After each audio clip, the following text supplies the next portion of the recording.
what is going on YouTube? It is your boy Tropicalnhl back at it again for a brand new YouTube video. Today we're going to be talking again about the Montreal Canadiens, and we're going to be talking about a Habs player, a young Habs player that we haven't talked about in a while. I mean, it's been a couple of months since he got injured that we talked about him. Really, we used to talk about this guy every like 2 videos, and we haven't talked about him in months. So today I wanted to talk about him. How can I talk about Slafkovsky? There's nothing going on with him, like absolutely nothing going on.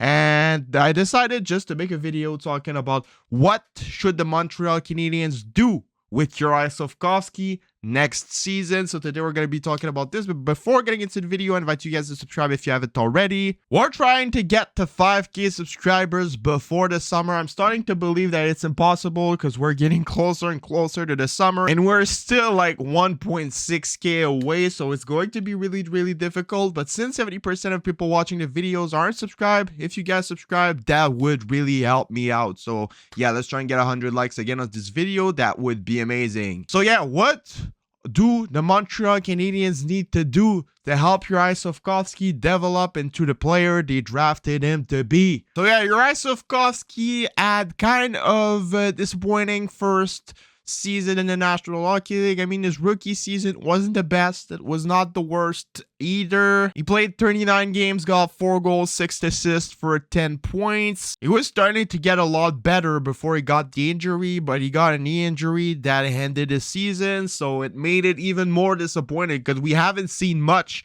at all coming from Slafkovsky. He only played 39 games, and in those 39 games, he got benched a lot. I mean, how many Habs reviews did I make going on a rant talking about Martin St. Louis benching Juraj Slafkovsky in the third period to play guys like Mike Hoffman, Joel Armia, and yeah, Evgeny Dadonov. I mean, Juraj Slafkovsky did not get that much power play time, did not get that much top 6 opportunities either. And for an offensive talent like him, I mean, Juraj Slafkovsky ain't no defensive player. He's an offensive winger. There's no point trying to show him how to play defense. You drafted him to score goals and get points. So why play him on the fourth line 8 minutes a night? Like, this is completely useless. If you're to play him 8 minutes a night, benching him on the third, you're better off developing him in the AHL. But apparently Juraj Slafkovsky doesn't want to go in the AHL, so you're kind of stuck on keeping him in the NHL. And the Montreal Canadiens said it when they drafted Slafkovsky, that they drafted him for his ability to being a clutch player, but every time they're in an opportunity at the end of the game where they need a goal, he's sitting on the bench. I mean, Juraj Slafkovsky has a ton of talent. I've watched his highlights again before making the videos from the Slovakian Olympics, the U20 championship, the World Championship, and all of that, and he's an absolute beast. He's an absolute beast, but you need to give him the ice time for it. So, my suggestion for Martin St. Louis and the Montreal Canadiens, when next year is gonna start, no question, you put Slafkovsky on the first line with Caulfield and Suzuki, or you put him playing with Kirby Dach. It's as simple as that. You give him top 6 minutes with power play time.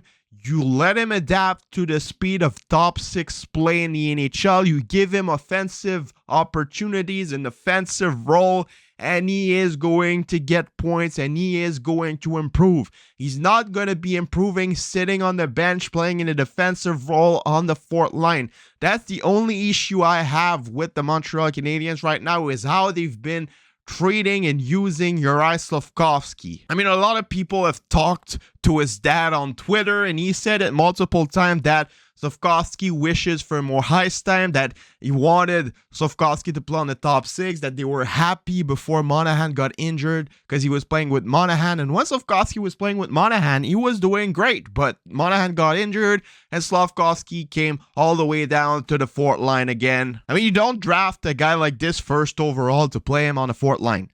You either send him to the AHL, send him to the juniors, or you play him on the top 6 in the NHL. This is exactly what the New Jersey Devils did with Jack Hughes. They kept on playing him on the top 6, even though he was not performing in his first couple of seasons, and now he's a 100-point player, and he's having an impact in the playoffs for the New Jersey Devils. When you look at Alexis Lafreniere, the New York Rangers keeps on playing him on the fourth line, playing him on the third line with no power play time, with absolutely nothing that puts him in the right spot, and he's going absolutely nowhere. So the Canadiens need to look more at what the Devils did with Jack Hughes. Even though he was underperforming, they kept on putting him in the right situations, and he learned, and then all of a sudden, bang, it completely exploded. They need to look at this for Juraj Slafkovsky. Even though you play him a couple of games at the start of next season on the top 6, he doesn't produce.